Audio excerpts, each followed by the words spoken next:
सुन तस्करी प्रकरण अध्यागमन विभागको महानिदेशकबाट झलकराम अधिकारीलाई हटाइयो। चुरियामाईमा तीर्थयात्री बोकेको बस दुर्घटना हुँदा 7 जनाको मृत्यु, 19 जना घाइते, मृत्यु हुने सबैको शनाखत। ललिता निवास प्रकरणमा 21 मृतक प्रतिवादी, सिआइबीको राय जायज जेठाबाट 15.5 अर्ब असुल्नु। अदालतलाई सन्दीपको जवाफ, गौशाला 26 को जन्ममितिको कागज खेल समर्थकले दिएका हुन्।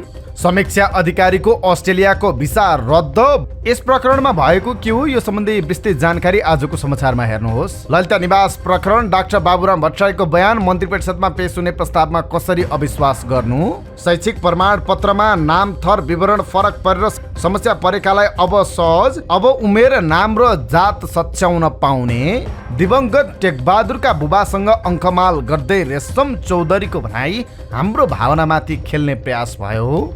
श्रम स्वीकृति बिना नै चिकित्सक कुवेत लैजान विज्ञापन, दीपाश्रीलाई दीपकको जन्मदिनमा शुभकामना, चोट मलाई लाग्दा तिमीले ऐया भनेको सुनेको छु। पुटिन विरुद्ध विद्रोह गर्ने वार्गर समूहका प्रमुख रुसी विमान दुर्घटनामा मृत्यु र अमेरिकाको क्यालिफोर्निया राज्यको एक बारमा बन्दुकधारले गोली चलाउँदा 4 जना अमेरिकीको मृत्यु। यी र यस्तै समाचार सहित देशविदेशका 25 महत्त्वपूर्ण खबर संक्षिप्त रूपमा लिएर आएका छौँ। हाम्रो भिडियो सामग्री अन्तिमसम्म हेर्नुहोला। नमस्कार, इन्साइड नेपाल न्युजमा यहाँहरू सम्पूर्णलाई हार्दिक स्वागत छ। म सुजन पौडेल। सदाका दिन जस्तै आज पनि हामी देश दुनियाँको ताजा अनि महत्त्वपूर्ण खबर अपडेट सहित तपाईँमा उपस्थित भएका छौँ। तपाईँले हाम्रो न्युज बुलेटिन कहाँबाट हेर्दै हुनुहुन्छ कृपया आफ्नो गाउँठाउँको नाम तलको कमेन्ट बक्समा लेखिदिनु होला। प्रस्तुत गरेको सामग्री मन परेको छ भने कृपया हाम्रो भिडियो सामग्रीमा एउटा लाइक अवश्य गरिदिनु होला। आजको समाचार सुरुवात गरौँ। सुन तस्करी प्रकरणमा मुछिएपछि अध्यागमन विभागका महानिदेशकलाई हटाइएको सम्बन्धी प्रसङ्गबाट। सुन तस्करी प्रकरणमा मुछिएका तिब्बती मूलका बेल्जियन नागरिक दावा छिरिङसँग च्याट संवाद गरेको पाइएपछि अध्यागमन विभागका महानिदेशक झलकराम अधिकारीलाई गृह मन्त्रालयमा तानिएको छ। मन्त्रालयले यसबारे के भएको अनुसन्धान गर्नका लागि मन्त्रालयमा तानिएको स्रोतले जनाएको छ। उनलाई मन्त्रालयको जगेडामा राखिएको छ। उनले 2079 साल फागुन 17 गतेदेखि अध्यागमन विभागको महानिदेशक रहेका थिए। उनले दावा छिरिङसँग गरेको संवाद सिधाकुरा.com ले सार्वजनिक गरेको थियो।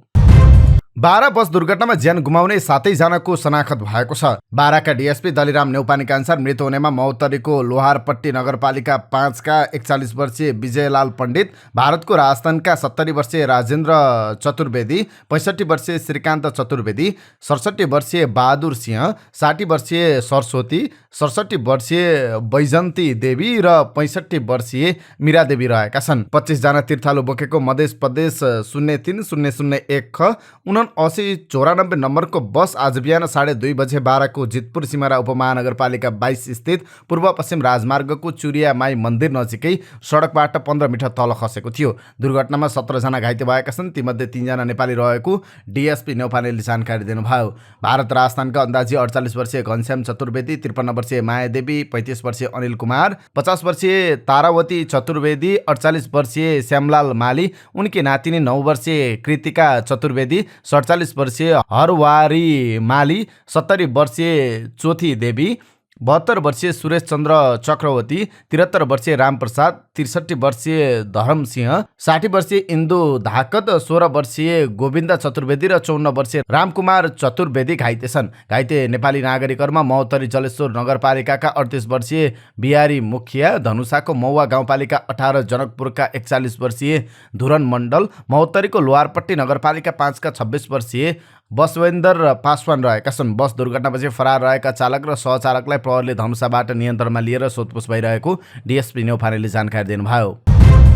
उमा महेश्वर सहित दुबोको पूजा गरेर सुदूरपश्चिम र मध्यपश्चिमवासीले उज्याउली गौरा एवं दुर्वाष्टमी पर्व मनाएका छन्। यो पर्व चन्द्रमास अनुसार भाद्र महिनामा मनाइने भए पनि यस वर्ष भाद्र शुक्ल अष्टमी अघि नै अगस्त ऋषिको उदय हुने भएकाले श्रावण शुक्ल अष्टमीमै मनाउने गरिएको हो। चन्द्रमास अनुसार भाद्र महिना अगावै अगस्ते ऋषिको उदय हुने वर्ष भने श्रावण शुक्ल अष्टमीकै दिन मनाउनु पर्ने शास्त्रीय विधान रहेको धर्मशास्त्रविद डाक्टर तोया राज नेपालले बताउनुभयो। शुक्ल पक्षमा मनाइने गौरालाई उज्यौली र कृष्ण पक्षमा मनाउने गौरालाई अँधेरी भन्ने गरिन्छ। त्यसैले यस वर्षको गौरालाई उज्याली भनिन्छ। पहिलो पटक व्रत बस्नेले भने शुक्ल पक्ष अर्थात् उज्यौली गौराबाट सुरु गर्नुपर्ने व्रत प्रावधान छ। गौरालाई सुदूरपश्चिम र मध्यपश्चिम क्षेत्रका मानिसले ऐतिहासिक मौलिक पर्वका रूपमा लिने गरेका छन्। राजधानीमा पनि सुदूरपश्चिम र मध्यपश्चिम क्षेत्रका मानिसहरूको बसोबास बढेसँगै यो पर्व काठमाडौँमा पनि धुमधामका साथ मनाउन थालिएको छ।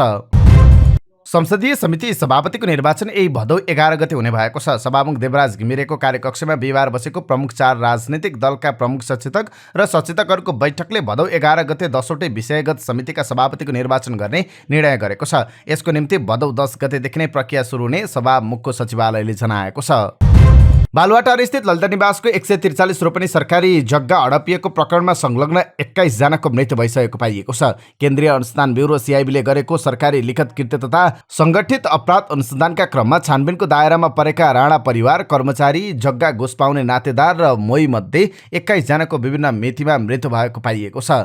प्रकरणमा संलग्न तत्कालीन भूमि सुधार तथा व्यवस्था मन्त्री प्रभुनारायण चौधरीको 29 भदौ 2067 मा मृत्यु भएको विवरण प्रहरीले राय सहितको अनुसन्धान प्रतिवेदनमा संलग्न गरेको छ। मृतकहरूको हकमा कुनै माग दाबी नलिएको भए पनि सरकारी जग्गा झुटो र फरक बेहोराको कृत्य कागजातको आधारमा प्राप्त गरी लाभ प्राप्त गर्ने प्रतिवादीहरूको चल अचल सम्पत्ति तथा जायज जथाबाट माग दाबी लिइदिनु हुन अनुरोध छ। प्रहरीले बुझाएको राय सहितको प्रतिवेदनमा भनिएको छ। सीआईबीको राय अनुसार 21 जनाबाट 15 अर्ब 63 करोड रुपियाँ असुल्नुपर्ने हुन्छ।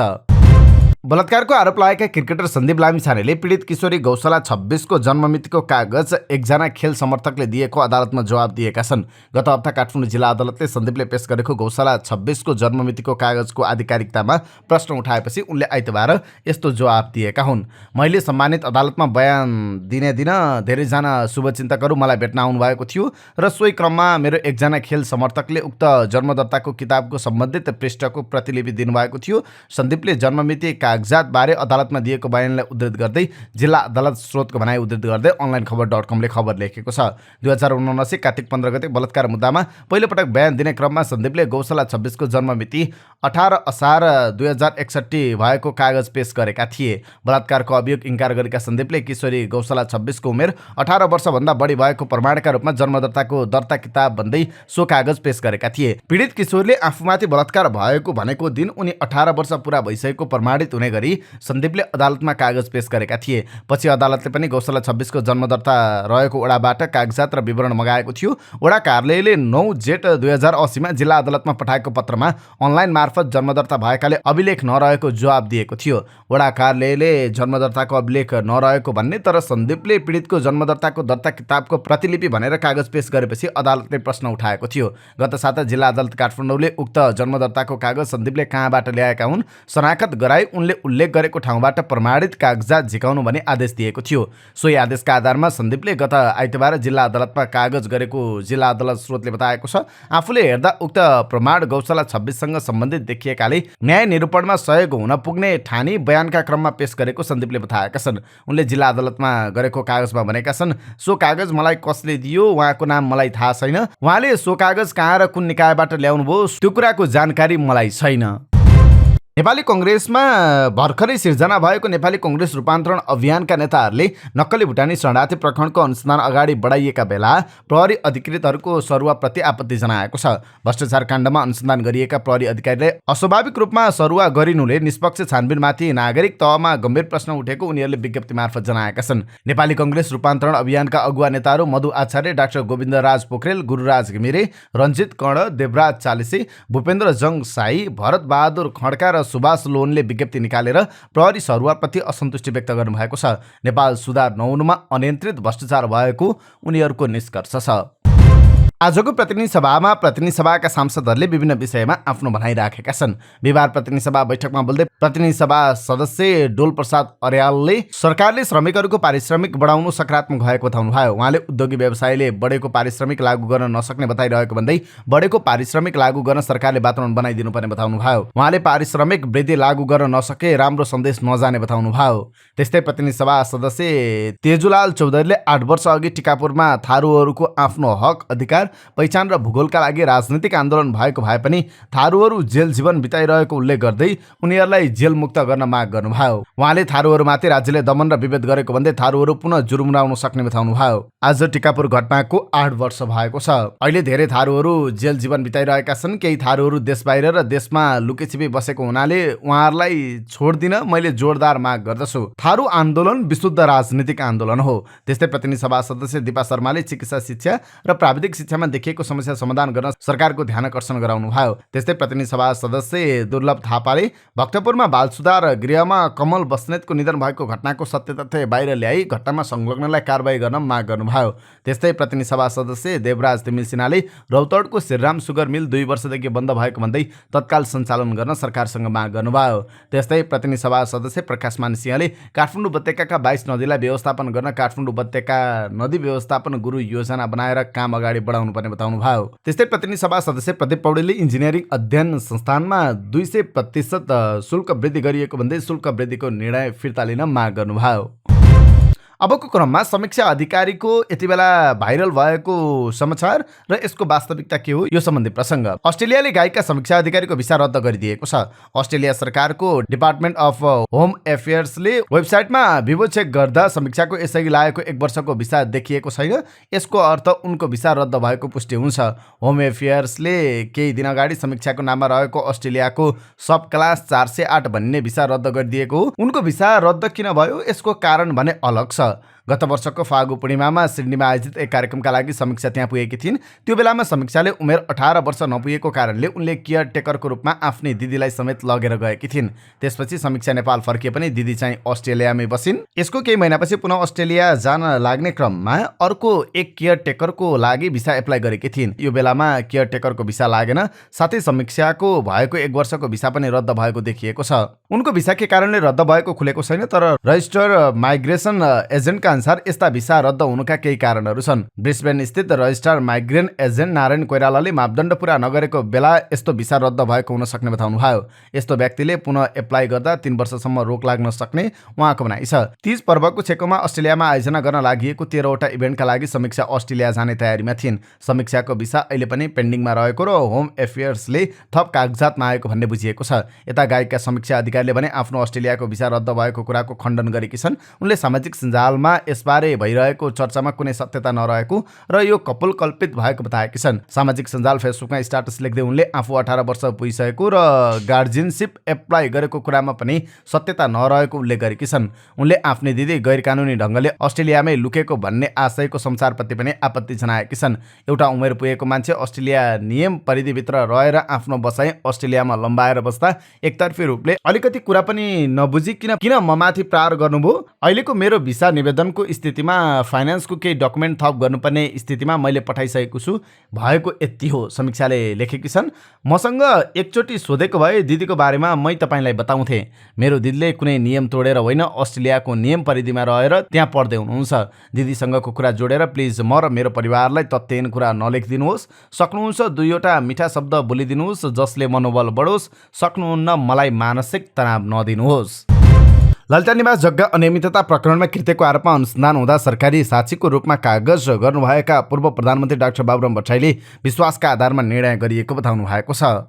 डाक्टर भट्टराईले 18 महिने आफ्नो कार्यकालमा मन्त्री परिषदले 1000 भन्दा बढी प्रस्ताव पारित गरेको भन्दै विश्वासका आधारमा ती प्रस्ताव पारित गरिएको बताउनु भएको छ। सिआइबीमा कागज गर्दै उहाँले भन्नुभएको छ, निर्णयार्थ पेश हुने सम्बन्धित मन्त्रालयको प्रस्ताव मुख्य सचिव मार्फत मन्त्री परिषदमा पेश हुने भएकाले कुनै किसिमको कानुनी वा अन्य त्रुटि छैन भन्ने विश्वासमा प्रस्ताव उप निर्णय गरिन्छ।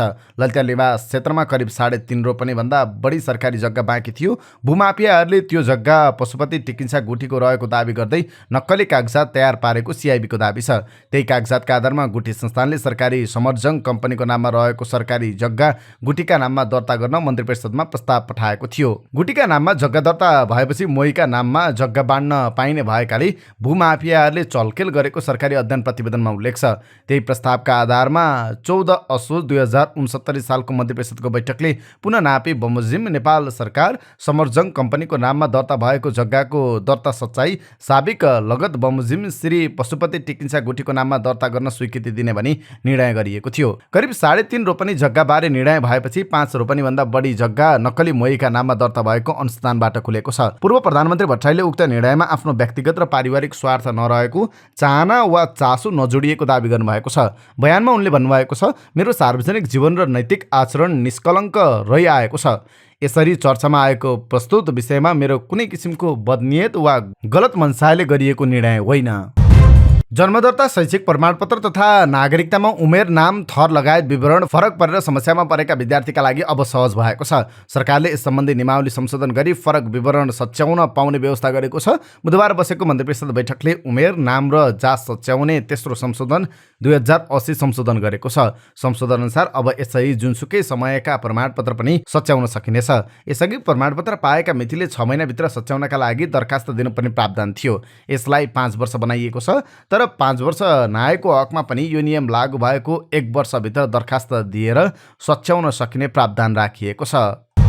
सर्वोच्च अदालतको गेटमा अनसन बस्न गएका देव शर्मालाई प्रहरीले पक्राउ गरेको छ। कोशी प्रदेशका मुख्यमन्त्री उद्धव थापाले लिएको विश्वासको मत असंवैधानिक भएको भन्दै शर्माले सर्वोच्चमा रिट दर्ता गराउन चाहेका थिए, तर सर्वोच्चले उनको रिट दर्ता गरेन।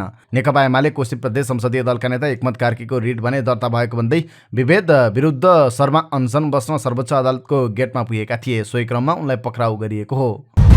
किर्तिपुर नगरपालिका 4 थापा गाउँ स्थित कुखुराको खोरभित्र भेटिएको चितुवा नियन्त्रणमा लिने प्रयास असफल भएको छ। डिभिजन वन कार्यालयको प्राविधिक टोलीले डाँट प्रहार गरी नियन्त्रणमा लिने प्रयास गरे पनि सफल नभएपछि चितुवा त्यहाँबाट भागेको छ। चितुवा कुखुराको खोरबाट निस्केर नजिकैको खोल्सातिर भागेपछि वनको टोली पनि त्यहाँबाट फर्किएको छ। गैराती करिब 1 बजेतिर कुखुरा पालनका लागि बनाइएको खोरभित्र चितुवा पसेको थियो। त्यहाँभित्र सुतिरहेका एक व्यक्तिलाई चितुवाले आक्रमण गरेर घाइते बनाएको थियो। प्रतिरक्षा गर्दा चितुवाको च्यापु नेरको भागमा पनि चोट लागेको थियो। स्थानीयले घाइतेलाई उद्धार गरी अस्पताल पुर्याएका थिए भने उक्त चितुवालाई खोरभित्रै थुनेर राखेका थिए। चितुवासँग घम्साघम्सी गर्दा घाइते भएका ती व्यक्तिको राष्ट्रिय ट्रमा सेन्टरमा उपचार भइरहेको छ। कुखुराको खोरभित्र चितुवा थुनिएको जानकारी पाएपछि डिभिजन वन कार्यालयको प्राविधिक टोली डाँटसहित किर्तिपुर पुगेको थियो। प्राविधिकले 4 पटकसम्म डाँट प्रहार गरे पनि चितुवालाई लागेन। 5औं पटक प्रहार गर्ने तयारी भइरहेका बेला चितुवा आफै खोरको माथिल्लो भागबाट निस्किएर भागेको थियो। डिभिजन वन कार्यालयका एकजना अधिकृत अशोक पराजुलीका अनुसार राम्रोसँग निशाना नलाग्ने ठाउँमा चितुवा सुतिरहेको थियो। उहाँले भन्नुभयो, डाँट गलत ठाउँमा लाग्यो भने जनावर मर्ने जोखिम हुन्छ। त्यसैले जहाँ मन लाग्यो त्यहाँ डाँट हान्न मिल्दैन। डाँट भनेको लट्ट पार्ने औषधि हो। पछि चितुवा आफै खोरबाट निस्किएर भाग्यो। राष्ट्रिय प्रजातन्त्र पार्टीका सांसद दीपक बहादुर सिंहले राष्ट्रिय जनावरलाई काटेर भोजभतेर गरेर मिडियामा देखाइरहँदा समेत सरकार बोल्न नसकेको बताउनु भएको छ। प्रतिनिधि सभा बैठकमा बोल्दै सांसद सिंहले यही न्युमा धार्मिक द्वन्द्व हुन सक्ने चिन्ता व्यक्त गर्नुभयो। यो कुनै तत्त्व वा बाहिर प्रभावबाट हुन त गइरहेको छैन। हाम्रो सरकारले के हेरिराख्नु भएको छ? एक शब्द बोल्न सकेको छैन। यदि यही न्युमा धार्मिक वा जातित्वको द्वन्द्व भयो भने के हुन्छ होला? कसैले यसप्रति सोचेका छौँ? चाँडो संविधान अनुसार कानुन लागू गर्नुस्, उहाँले संसदमा भन्नुभयो। एमाले अध्यक्ष केपी शर्मा ओलीले अहिलेसम्म आफूहरूले कानुनभन्दा बाहिरबाट कुनै निर्णय नगरेको दावी गर्नुभएको छ। पार्टी निकट भूपू सैनिक तथा प्रहरीको कार्यक्रमलाई सम्बोधन गर्दै आफ्नो पालामा कानुन पल्टाएर मात्रै निर्णय गरेको बताउनुभयो। अहिले यस्तो भ्रष्टाचारको काण्डहरू भइरहेका छन्, त्यस्तो काण्डलाई छोप्न सजिलो छ एमाले गर्यो भनेर। राम्रो काम केही गरेन, नराम्रो मात्र गर्यो, अब कसैले छाप्न सक्छ, केपी ओलीलाई हत्कडी लायो, जेल भयो भनेर। कसैले मलाई गोली हान्न सक्छ, आपत्ति छैन, तर मलाई पञ्चायतकालमा जस्तै गरेर हुँदै नभएको कुरामा 10 वर्ष कैद गर्ने, 10 वर्ष भुक्तान गरिसकेपछि 4 वर्ष यसै थुन्यो। अहिले पनि त्यस्तै गर्ने हो भने त बेग्लै कुरा। झुटैमा जाने हो भने कानुनले केपी ओलीलाई हत्कडी लगाउन सक्ने कुनै ठाउँ राख्दैन। राखेकै छैन। केपी ओली ढुक्कले भन्छ, मलाई थाहा छ विरोधीहरू छन्, तिनीहरूले सत्यका विरुद्ध काम गर्छन्, तिनीहरू हाम्रा विरुद्ध आइलाग्न सक्छन्। म सचेत छु, कानुनी रूपमा पनि कतै एक शब्द नचिप्लियोस्। उहाँले भन्नुभयो, मेरा काम कारबाहीहरू, म प्रधानमन्त्री हुँदा, परराष्ट्र मन्त्री हुँदा, गृहमन्त्री हुँदा मेरा काम कारबाही एक शब्द नचिप्लियोस् भनेर मैले कानुन पल्टाई फैसला गरेको छु, निर्णय गरेको छु। कसैको इच्छाले केपी ओलीलाई फसाउन सक्दैन, माकुराको जालोमा भैँसी पर्दैन भन्ने यिनीहरूले बुझ्नुपर्छ, उहाँले भन्नुभयो। नागरिक उन्मुक्ति पार्टीका संरक्षक रेशमलाल चौधरीले टिकापुर घट्टामा मारिएका नाबालक टेकबहादुर साउद आफ्नो पनि बच्चा रहेको बताउनु भएको छ। स्वर्गीय साउदको शालिग अनावरण कार्यक्रममा साउदका बुबा नेत्र साउदसँग अङ्कमाल गर्दै पूर्व प्रतिनिधि सभा सदस्य समेत रहनुभएका चौधरीले आफूहरूको भावनामाथि खेल्ने प्रयास भइरहेको बताउनुभयो। उहाँले भन्नुभयो, नेत्र साउद र म दाइ भाइ हो, उहाँको बच्चा मेरो पनि बच्चा हो। हाम्रो भावनामाथि खेल्ने प्रयास हुँदैछ। मलाई जबरजस्त हत्याराको रूपमा उभ्याउन खोजियो, तर उहाँले मलाई र टिकापुरलाई बुझ्नु भएको छ। त्यस्तै उहाँले टिकापुरमा टाढाबाट ढुङ्गा हानेर सद्भाव खलबलाउने काम समेत भइरहेको खुलाउनु भएको छ। उहाँले अगाडि भन्नुभयो, टिकापुरमा भाद्र 7 गते घटना घट्यो, दुर्भाग्यपूर्ण घटना घट्यो। अधिकार प्राप्तिका लागि अखण्ड र थारुवट आन्दोलन भयो। संयोगले अखण्ड सुदूरपश्चिमको माग सम्बोधन भयो। असन्तुष्ट थारुवट आन्दोलनकारीभित्र आगोको झिल्को थियो। त्यही आगोको झिल्कोमा अरूले खाना पकाउने कार्य गरे। टाढाको मान्छेले ढुङ्गा हानेर यहाँको सद्भाव खलबलाउने काम भइरहेको छ उहाँले भन्नुभयो। यसैबीच उहाँले आफू टिकापुरको विकास र समृद्धि मात्रै चाहेको बताउनु भएको छ। टिकापुरलाई टिकापुर बनाउनमा आफ्नो पनि लगानी रहेको बताउँदै उहाँले सबै मिलेर टिकापुरलाई समृद्ध बनाउनु पर्ने उल्लेख गर्नुभयो। 2072 भदौ 7 गते थारुवट थारुवन आन्दोलनको क्रममा टिकापुर आन्दोलनकारी र प्रहरीबीच झडप हुँदा गोली लागेर साउदको मृत्यु भएको थियो। नागरिक उन्मुक्ति पार्टी र टेकबहादुर साउद स्मृति प्रतिष्ठानले संयुक्त रूपमा स्थापना गरेको टेकबहादुरको शालिग अनावरण गरिएको हो। 8 वर्ष अघि कैलालीको टिकापुरमा भएको थारुवट थारुवन आन्दोलनलाई बिहिबार थारू कल्याणकारिणी सभा र थारुवट थारुवन संयुक्त सङ्घर्ष समितिले विद्रोह सभाको रूपमा सम्झना गरेको छ। 2072 साल भदौ 7 गते कैलालीको टिकापुरमा थारुवट थारुवन आन्दोलनका क्रममा थारू समुदायमाथि आक्रमण भएको विरोधमा टिकापुर विद्रोह सभाको रूपमा बनाइएको थारू कल्याणकारिणी सभाको उपत्यका आन्दोलन परिचालन समितिका संयोजक सुमन चौधरीले बताउनुभयो। उनीहरूले टिकापुर घटनाका क्रममा लगाइएका झुटा मुद्दा फिर्ता लिनुपर्ने र थारू कल्याणकारिणी सभा लगायत थारू सङ्घ संस्थासँग विभिन्न समयमा भएका सम्झौता कार्यान्वयन गर्न माग गरेका छन्। त्यस्तै थारू कल्याणकारिणी सभाका महामन्त्री प्रेमीलाल चौधरीले टिकापुर घटनामा दोषी ठहर भई जेलमा रहेकाहरूलाई रिहा गर्न माग गर्नुभयो। टिकापुर घटना थारू समुदायको हक अधिकार र पहिचानलाई स्थापित गराउने आन्दोलन भएको भन्दै उहाँले भन्नुभयो, तर राज्यले थारूमाथि चरम दमन गर्यो र अधिकार माग्नेलाई जेल हाल्यो। उनीहरूको चाँडै रिहाई होस्। जनकपुर धाम स्थित मिड क्याम्पसको बसको ठक्करबाट एकजना पुरुषको ज्यान गएको छ। जनकपुर धाम जलेश्वर सडक खण्ड अन्तर्गत जलेश्वर नगरपालिका 9 पर्कौली चोक स्थित दामोदर स्कुल अगाडि भएको दुर्घटनामा सोही ठाउँ बस्ने वर्ष 35 का सन्तोष यादवको मृत्यु भएको छ। बिहान 11:30 बजेको समयमा जलेश्वरबाट जनकपुर धाम जाँदै गरेको J8 प 9267 नम्बरको मोटरसाइकललाई बा2 क 1536 नम्बरको कलेजको बसले ठक्कर दिँदा यादवको मृत्यु भएको जिल्ला प्रहरी कार्यालय महोत्तरीका प्रवक्ता एवं डीएसपी दिलीप कुमार किरले जानकारी दिनुभयो। ओमेगा इन्टरनेसनल प्राइभेट लिमिटेडले श्रम स्वीकृति बिना नै ठूलो संख्यामा नेपाली चिकित्सक विदेश पठाउनका लागि विज्ञापन गरेको छ। कुवेतमा रोजगार एजेन्टका रूपमा काम गरिरहेको ओमेगाले 975 जना विशेषज्ञ चिकित्सकका लागि आवेदन खुल्ला गरेर सूचना निकालेको छ। विदेशमा नेपाली कामदार पठाउनका लागि वैदेशिक रोजगार विभागबाट पूर्व स्वीकृति लिनुपर्ने कानुनी व्यवस्था छ। ओमेगा इन्टरनेसनल प्राइभेट लिमिटेडले भने कुवेतमा चिकित्सक लैजानका लागि श्रम स्वीकृति नलिएको वैदेशिक रोजगार विभागका महानिर्देशक मदन दाहालले जानकारी दिनुभयो। कुवेतमा चिकित्सक लैजानका लागि उक्त कम्पनीले श्रम स्वीकृति लिएको देखिँदैन।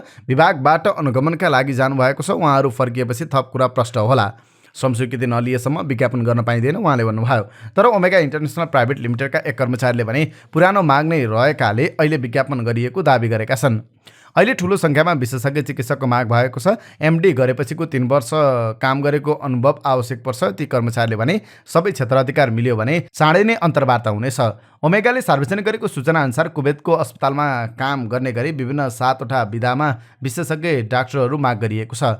एनेस्थेसिया डाक्टर 100 जना, आइसियु कार्डियक डाक्टर 225 जना, पेडियाट्रिक डाक्टर 125 जना, फिजिशियन डाक्टर 200 जना, गाइनोकोलोजिस्ट डाक्टर 100 जना, अर्थोपेडिक डाक्टर 100 जना र रेडियोलोजिस्ट डाक्टर 125 जना माग गरेको सूचनामा उल्लेख छ। कुवेतको सरकारी दमन अस्पतालका लागि चिकित्सक पठाउन लागि ती कर्मचारीले बताएका छन्। यसभन्दा अघि नै हामीले निजी अस्पतालमा चिकित्सक पठाइसकेका छौँ, तर यसपटक चाहिँ सरकारी अस्पतालमा पठाउन लागि ती कर्मचारीको भनाइ छ। ती कर्मचारीका अनुसार 975 जना चिकित्सक पहिलो चरणमा 2 वर्षको लागि माग भएको छ। अस्पतालले सुरुमा 2 वर्षका लागि कन्ट्र्याक्ट दिनेछ भने त्यसपछि बस्न मन हुने चिकित्सकले भिसा थपेर अवधि लम्ब्याउन सक्नेछन्।